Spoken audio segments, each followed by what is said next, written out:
The Indigenous Affairs Department, which is now Indigenous Services and Crown and Indigenous Relations, but it's the same department, just divided up a bit, has an annual budget of about $10 billion.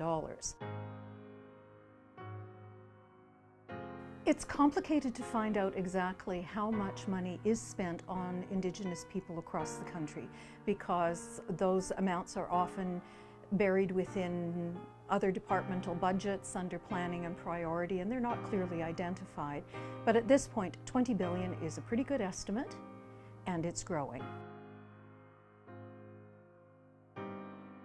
Ordinary Canadians, Indigenous and non-Indigenous, are generally baffled and confused and angry about all the money that goes into Indigenous affairs, but the poor results that they see.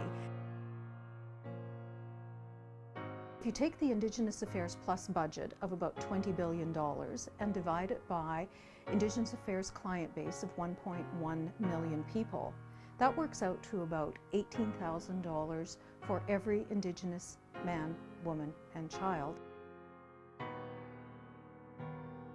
Very little of it actually gets into the hands or wallets of ordinary Indigenous people.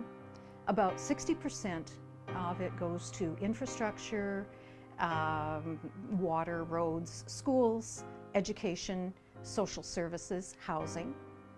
And a great deal of it also goes to employment, jobs, nice middle-class jobs.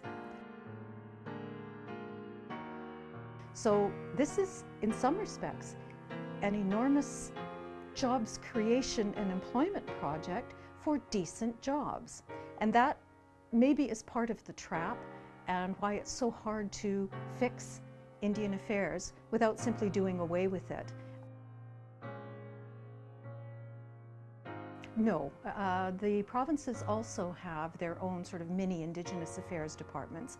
They're much smaller, but overall their budgets are roughly 10% of Indigenous affairs. So roughly about $1 billion a year come from provincial governments' services towards Indigenous people.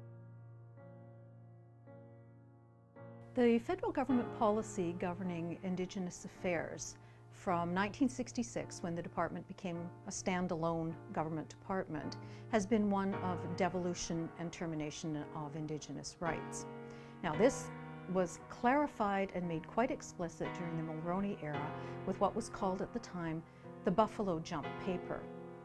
Now, the idea was do away with Indian affairs, do away with the Indian Act, and squeeze bands financially until the chiefs finally throw up their hands and take the jump and take block funding and sign away their people's Indigenous rights.